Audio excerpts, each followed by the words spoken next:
कम से कम ये जरूर सोचना चाहिए लोगों को कि ये गंगा हमारी है। राम तेरी गंगा मैली हो गई, पापियों के पाप धोते धोते। पैसा सरकार को देता है और उस पैसे से ये सारी तैयारियां की गई। समय बिताने के लिए करना है कुछ काम, अंताक्षरी खेल के बोर हो रहे हैं तो कर लो कुंभ में स्नान। 144 साल में आने वाला ये महाकुंभ का मेला अब खत्म होने की कगार पर है। वैसे इस महाकुंभ की जो विशेषता है उसके बारे में बहुत कुछ लिखा गया है, पब्लिक डोमेन पर है सब कुछ।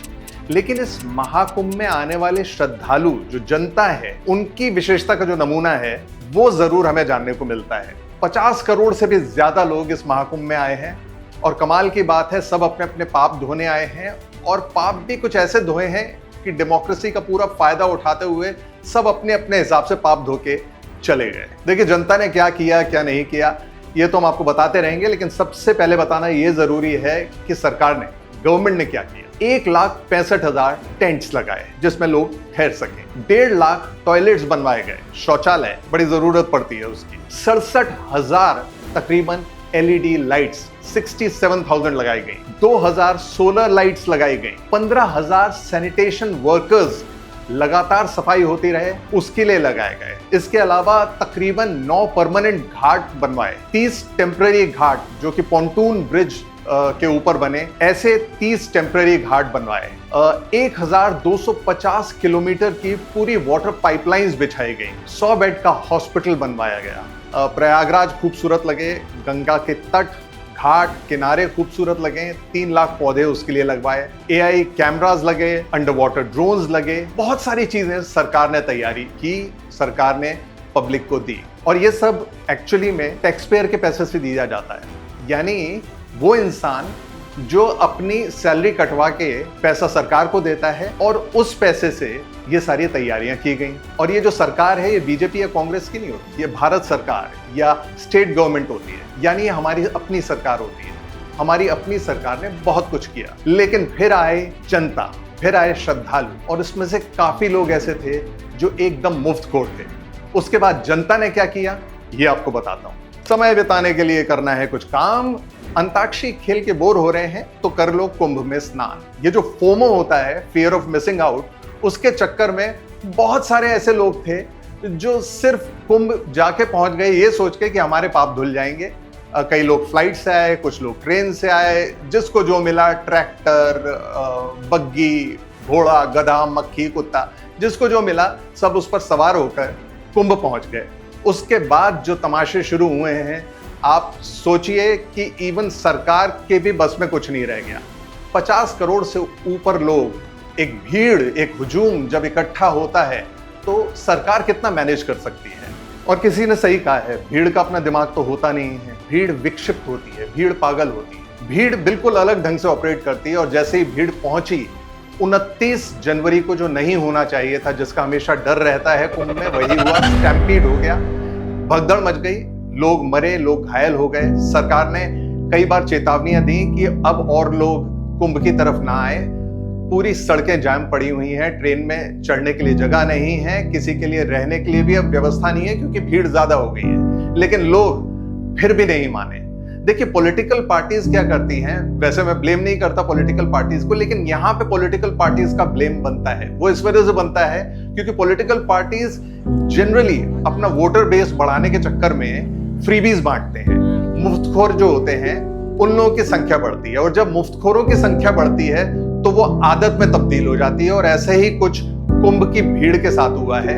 कुंभ में बहुत सारे श्रद्धालु ऐसे आए हैं जो स्नान करके चले गए, लेकिन कुछ ऐसे हैं जो डेरा डाल के वहीं पे बैठ गए हैं 24 घंटे, क्योंकि उनको मुफ्त का खाने को मिल रहा है, मुफ्त का रहने को मिल रहा है और वो वहां पे पड़े हुए हैं बड़े आराम से।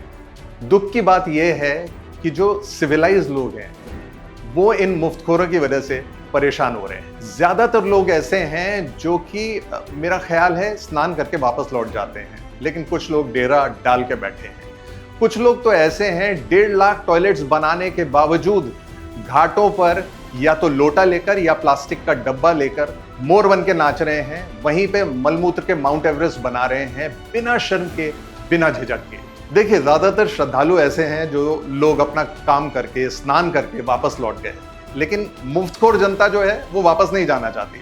फ्री में खाने को मिल रहा है, फ्री में पड़े हुए हैं वहां पे, तो क्यों वापस जाएंगे? काश सरकार ने इसका भी कुछ किया होता। सोचिए, इनमें इतनी समझ नहीं है, इतनी शर्म नहीं है कि वहीं पे मलमूत्र त्याग रहे हैं बिना झिझक के, ये सोचते हुए कि भैया वहां पे लोग नहाएंगे, उनके सर के ऊपर जो आपका मटेरियल है वो जाके चिपकेगा। लेकिन नहीं, ये लोग अपना काम बिल्कुल बेझिझक जारी किए हुए हैं। और भाई साहब, सिर्फ इतना ही नहीं, कुछ लोग ऐसे हैं अनबिलीवेबल काम कर रहे हैं। वो 2-4 रुपए के जो शैम्पू के सैशे आते हैं उसको दांत से काट के, मतलब दांत से खींच के, बाकायदा शैम्पू अपनी जटाजूट पे डाल के वहीं पे नहा रहे हैं, गंगा में ही डुबकी लगा रहे हैं। वहीं पे कुछ महिलाएं हैं जो अपने बच्चों के, अपने पतिदेव के जो कच्छे हैं गंगा में घुस के उसको धो रही हैं। वहीं पे घाट के किनारे उनको पीट पीट के धो के अच्छे से घाट पे ही सुखा रही हैं। अगर सरकार करे तो क्या करे? ऐसे लोगों का कोई कर भी क्या सकता है?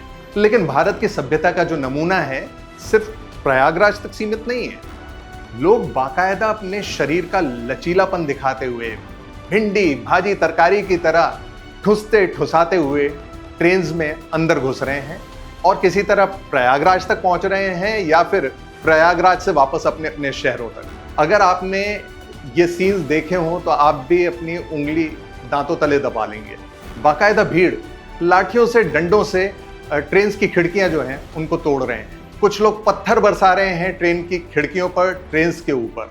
कुछ लोग ऐसे हैं जो ट्रेन के अंदर ही मारपीट भी कर रहे हैं, हाथ पैर चला रहे हैं। कुछ लोग ऐसे हैं जो चलती ट्रेन में लोगों के ऊपर पानी फेंक रहे हैं। कुछ महानुभाव ऐसे हैं, क्योंकि दरवाजे पे भीड़ लगी है इसलिए उन्होंने ट्रेन की खिड़कियां उखाड़ी और सामान सहित अपनी बीवी, बच्चे और खुद भी उन ट्रेन में सवार हो गए खिड़कियों के जरिए।